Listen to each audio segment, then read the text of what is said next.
नमस्कार, मैं रंजन कुशवाहा। आप देख रहे हैं भारत लाइव तक।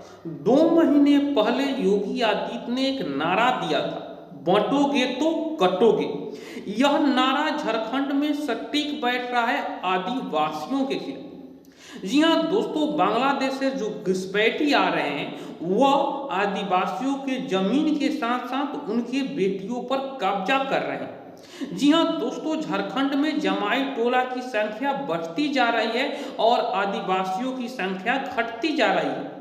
अगर इसी तरह से कमी आई तो वह दिन दूर नहीं जब अपने घर में ना हम घंटी बजा सकते हैं और ना शंख बजा सकते हैं। और इसीलिए हमको एक रहना है, तभी हम नेक रहेंगे, नहीं तो हम बटेंगे तो कटेंगे। देखिए, ये जो कांग्रेस पार्टी है, जो ये इंडी गठबंधन है, ये चाहती है कि हम जाति के नाम पर वोट ले ले और घुसपैठियों को झारखंड में घुसाएं। उनका काम हो या ना हो, कम से कम हमें तो मुसलमानों की वोट मिल जाए, आदिवासियों को मुसलमान में कन्वर्ट करो। और इसके लिए बखूबी प्रयास हो रहे हैं।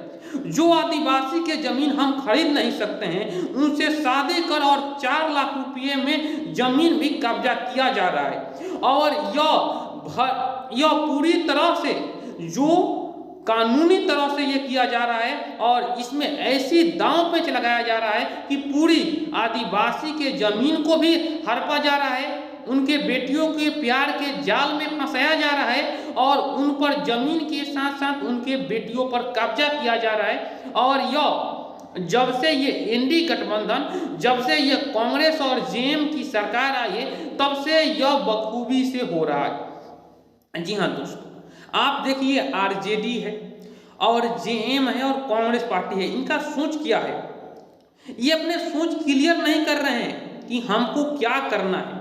इसीलिए आप ये सोचिए कि अगर मुसलमान इनके लिए एकत्रित हो जा रहे हैं तो हम हिंदू जो बीजेपी के लिए इतने काम कर रहे हैं, उनके लिए हम एकत्रित होकर वोट क्यों नहीं डालें?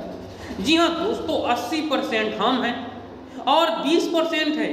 अगर 20% लोग एकजुट होकर अपना वह काम करवा सकते हैं तो हम तो 80% हैं, मेरा काम क्यों नहीं होगा? ये सोचने वाली बात है। और अगर इसी तरह जमाई टोला की संख्या बढ़ती गई, इसी तरह मुसलमान जो है शादी कर कर और आदिवासियों को कन्वर्ट करते रहे और हम जाति के नाम पर बंटते रहें तो हम कटेंगे। और जब जब देश में हिंदू धर्म के लोग कभी जाति के नाम पर, कभी भाषा के नाम पर, कभी क्षेत्र के नाम पर बंटे हैं तो वह कटे हैं और निर्ममता से कटे हैं, इसका गवाह इतिहास है। आप देख लीजिए, बांग्लादेश का आप एक उदाहरण दे रहे हैं हम आपको। देखिए चटगांव, जहां से 80% जो इकोनॉमी है बांग्लादेश के वहीं से निर्भर करती है, वहां पर 83% मुसलमान है और 17% हिंदू है।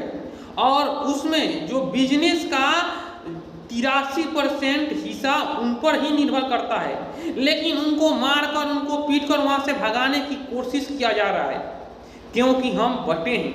हमारे पास पैसा तो है, हम इकोनॉमी में शेयर तो हो रहे हैं, लेकिन हम बटे हैं, इसीलिए कट रहे हैं।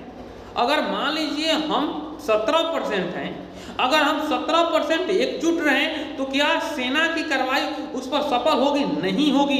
अगर मानव श्रृंखला हम बना लें, लेकिन ऐसा हम करने में सफल नहीं हो रहे हैं, इसीलिए हम कर रहे हैं। जी हाँ दोस्तों, आपको यह वीडियो कैसी लगी कमेंट बॉक्स में अपनी राय रख सकते हैं।